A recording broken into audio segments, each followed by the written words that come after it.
Good morning, friends.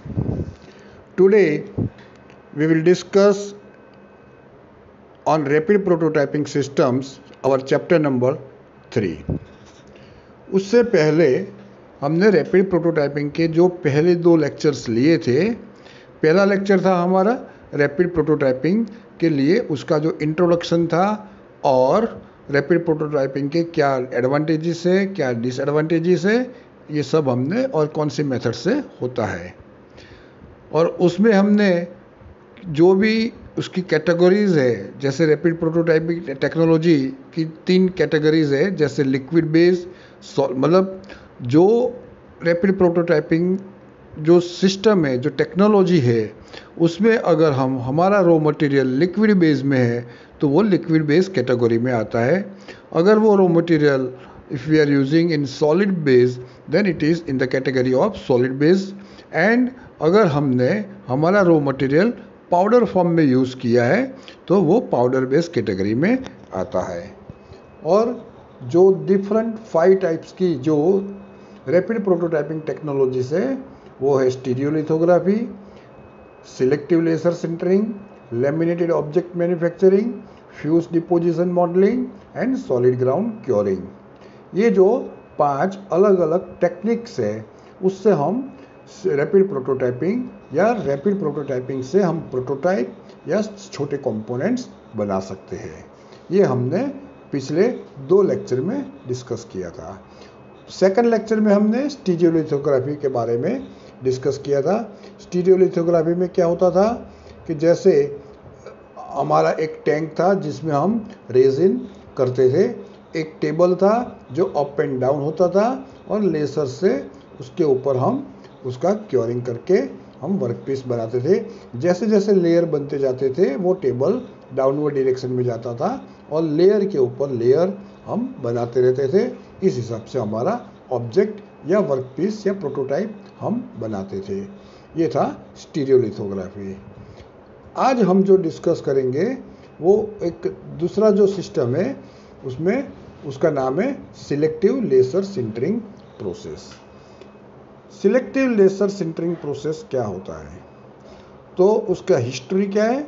तो जैसे selective laser sintering was developed by university of Texas Austin in 1987। ये जो process था वो 1987 में टेक्सास में डेवलप हुआ। Selective laser sintering is a rapid prototyping process that builds model from a wide variety of material using additive fabrication method. The build media for selective laser sintering comes in powder form. जैसे हमने जो 3 था, liquid, powder and solid, तो selective laser sintering जो technology है वो कौन सी category में आती है? पाउडर बेस्ड कैटेगरी में आती है। उसका मतलब हुआ कि जो रॉ मटेरियल हम यूज़ करते हैं that is in the form of powder. और ये जो पाउडर है, the build media for selective laser sintering comes in powder form which is fuse together by powerful carbon dioxide laser. उसमें भी जो हमारा स्टीरियोलिथोग्राफी का उसी तरह से हम लेजर यूज़ करते हैं, लेकिन ये जो लेजर है that is carbon dioxide laser होता है। और जो पाउडर फॉर्म में जो हमारा रॉ मटेरियल है हम उसको फ्यूज़ करके हमारा जो ऑब्जेक्ट का लेयर बनाते हैं, लेयर के ऊपर दूसरा लेयर बनता जाता है और इसी हिसाब से हमारा प्रोटोटाइप हम तैयार करते हैं।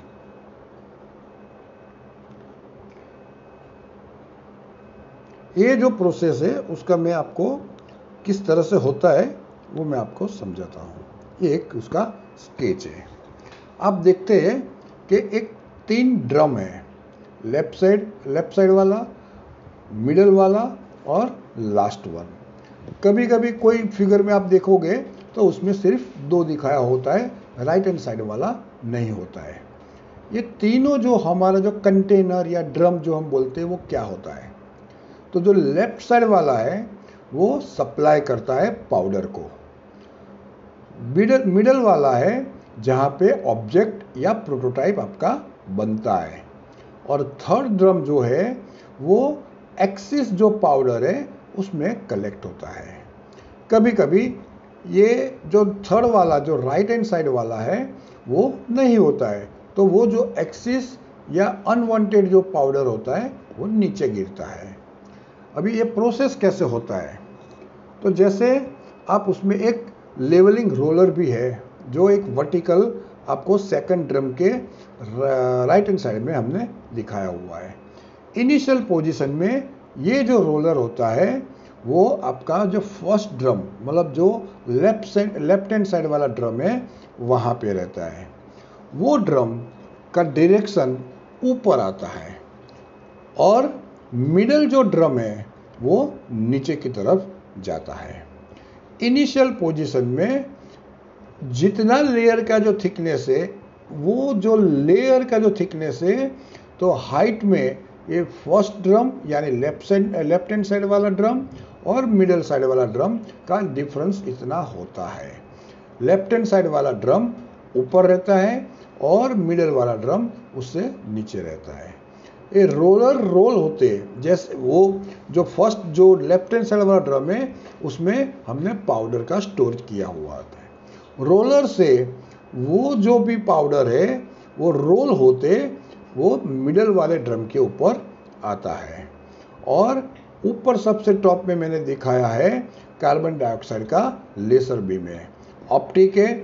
वहाँ से जो रेज है वो कलेक्ट होके जो भी हमने कैड में डिज़ाइन किया है वो बेस पे जितने भी पाउडर जहाँ पे भी पड़ा है उसका वो फ्यूज़ करके सॉलिडिफाई करता है। ये एक सिंपल प्रोसेस आपका ये हो गया। उसका दूसरा पिक्चर मैं दिखाता हूँ आपको कि जैसे ये बीच में जितने भी टेक्स्ट जाती है जो मैं बोला वो टेक्स्ट में वही है।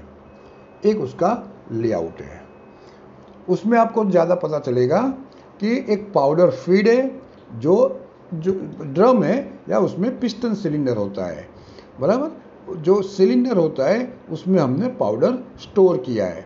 पिस्टन से वो पाउडर ऊपर आता है और एक रोलर जो मैंने दिखाया है दोनों साइड में हॉरिजॉन्टल साइड में उसका मूवमेंट होता है। जैसे ही फर्स्ट सिलेंडर ऊपर आता है, पिस्टन ऊपर आता है तो पाउडर उसके साथ में ऊपर आता है। वो रोल होके रोलर से रोल होके सेकंड आपका पिस्टन सिलेंडर है उसके ऊपर आता है। तो जितने भी पाउडर जो आया है वो CO2 लेज़र से उसका फ्यूज होके आपका जो एक लेयर का जो है वो पोजीशन बनाता है।